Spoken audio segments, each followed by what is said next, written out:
नमस्कार दोस्तों, आज इस वीडियो में हम बात करेंगे क्लोनाफिट 0.5 md टैबलेट के बारे में। ये जो क्लोनाफिट की टैबलेट है, ये ज़्यादातर किसी को नींद नहीं आती है या चिंता सताती रहती है, एंजाइटी होती है या पैनिक अटैक आता है, तब उन सारी बीमारियों में ये टैबलेट यूज़ की जाती है। तो आज इस वीडियो में हम जानेंगे क्लोनाफिट टैबलेट के क्या उपयोग है, कौन कौन सी बीमारी में ये टैबलेट काम आती है। साथ ही साथ हम जानेंगे इसके साइड इफ़ेक्ट क्या हो सकते हैं और कितनी मात्रा में इसका यूज़ करना चाहिए, एक्चुअल डोज क्या होती है।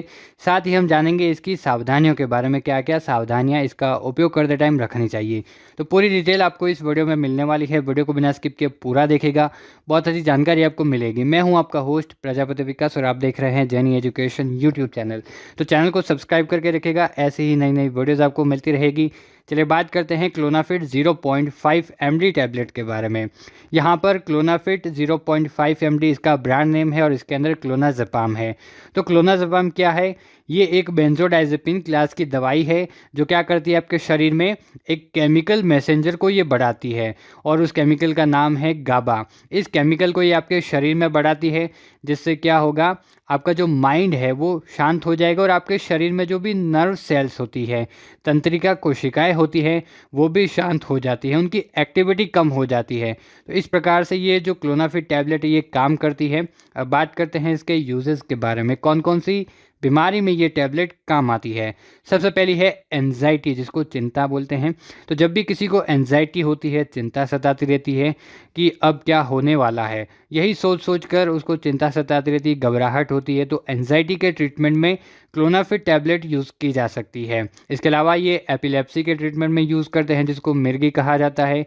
किसी को मिर्गी के दौरे आते हैं, तब सहायक टैबलेट के रूप में क्लोनाफिट टैबलेट का उपयोग किया जा सकता है, जो कि मिर्गी के दौरों को रोकती है। इसके अलावा ये पैनिक अटैक के ट्रीटमेंट में भी यूज़ होती है। जब किसी को पैनिक अटैक आता है, घबराहट होने लगती है और किसी बात को लेकर उसको चिंता सताती रहती है, तो पैनिक अटैक के ट्रीटमेंट में भी जो क्लोनाफिट टैबलेट है ये प्रिस्क्राइब की जा सकती है डॉक्टर द्वारा।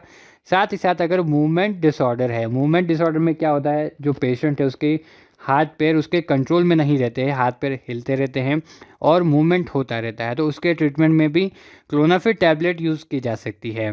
और इसके अलावा कुछ पेशेंट ऐसे होते हैं जो अल्कोहल यूज़ नहीं कर रहे हैं, पिछले कुछ टाइम से वो अल्कोहल यूज़ कर रहे थे लेकिन अब उनको अल्कोहल छोड़ना है। तो जब भी वो अल्कोहल छोड़ते हैं, ड्रिंक करना छोड़ते हैं, तो उस दौरान क्या होता है कि उनको एक तो आदत लगी रहती है अल्कोहल की। जब वो छोड़ते हैं अल्कोहल, तो उनके शरीर में घबराहट होने लगती है और थकावट सी महसूस होने लगती है। तो उसके दौरान भी जो क्लोनाफिट टैबलेट यूज़ करते हैं और उसको बोलते हैं अल्कोहल विड्रॉल सिंड्रोम, उस दौरान ये टैबलेट यूज़ कर सकते हैं।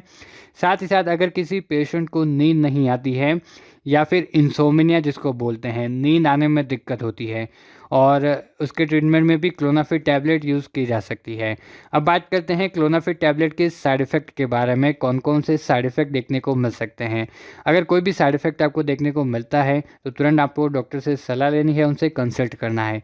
जैसे कि इसकी वजह से जो पेशेंट है वो डिप्रेस्ड हो सकता है, डिप्रेशन में जा सकता है और डिजीनेस फील हो सकता है, उसको चक्कर आने जैसी सिचुएशन या स्थिति उसके साथ हो सकती है जब भी वो ये टैबलेट यूज़ करता है तब। और ड्राउजीनेस फील हो सकता है, ऊँघना या आलस जैसा उसको फील होने लगता है, थकान महसूस होने लगती है और बॉडी का जो कोऑर्डिनेशन है वो इम्पेयर हो जाता है, संभाल नहीं पाता है और मेमोरी जो है वो इम्पेयर हो जाती है, स्मृति हानि कुछ टाइम तक, या कुछ ऐसे मूवमेंट होते हैं या कुछ ऐसी सिचुएशन होती है वो उसको याद नहीं रहती है पेशेंट को। तो ये कुछ कॉमन साइड इफ़ेक्ट है जो पेशेंट को देखने को मिल सकते हैं। अब बात करते हैं इसके सावधानियों के बारे में, क्या क्या सावधानियां जो है वो रखनी चाहिए पेशेंट को।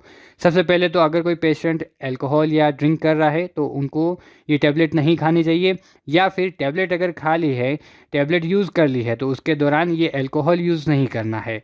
इसके अलावा एलर्जिक पेशेंट को ये टैबलेट यूज़ नहीं करनी है, या फिर बेंजोडाइजेपिन क्लास की जो भी दवाइयाँ हैं वो अगर उनसे एलर्जी है तो ये जो दवाई है यूज़ नहीं करनी है।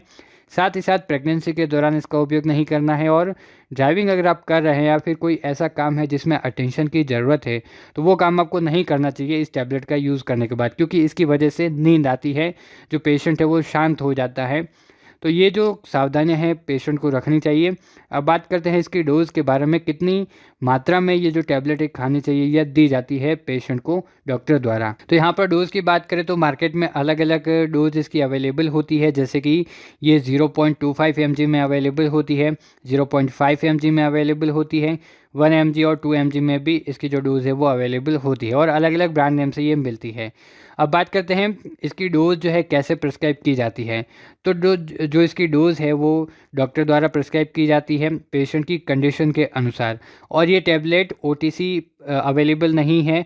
जब डॉक्टर प्रिस्क्राइब करते हैं या डॉक्टर प्रिस्क्रिप्शन लिखते हैं तभी ये जो मेडिसिन आप मेडिकल से ले सकते हो। डॉक्टर की सलाह के अनुसार ही ये मेडिसिन लेनी चाहिए, वरना आपकी हेल्थ के लिए डेंजर हो सकता है। और ये जो टैबलेट है इसको खाना खाने के बाद लिया जाता है, नाइट के टाइम में जब भी आप सोने जाते हो तो सोने से पहले 1 घंटा पहले इसको लिया जाता है। और इसके ऑनसेट एक्शन की बात करें, कितने टाइम में ये अपना जो असर है शुरू करती है, तो विद इन जब भी आप टैबलेट यूज़ करते हो तो उसके 1 घंटे बाद ये अपना असर दिखाना शुरू कर देती है। तो इस प्रकार से इसकी डोज़ का यूज़ किया जाता है। तो आप सभी दोस्तों से मैं रिक्वेस्ट करूंगा, बिना डॉक्टर की सलाह के कोई भी मेडिसिन यूज़ नहीं करनी है। यूज़ करने से पहले एक बार डॉक्टर या फार्मासिस्ट की सलाह ज़रूर लेनी है, वरना आपकी हेल्थ के लिए डेंजर हो सकता है। तो आप सभी को समझ में आ गया होगा क्लोनाफिट टैबलेट के बारे में। चैनल पर दोस्तों आप नए हो तो चैनल को सब्सक्राइब कर रखिएगा और बेल आइकन को भी दबा दीजिएगा, ताकि ऐसी जो भी नई नई वीडियो आएगी उसका नोटिफिकेशन आपको मिल जाएगा। उम्मीद करता हूँ वीडियो आपके लिए हेल्पफुल होगा, तो वीडियो को लाइक, कमेंट और शेयर जरूर कीजिएगा। धन्यवाद।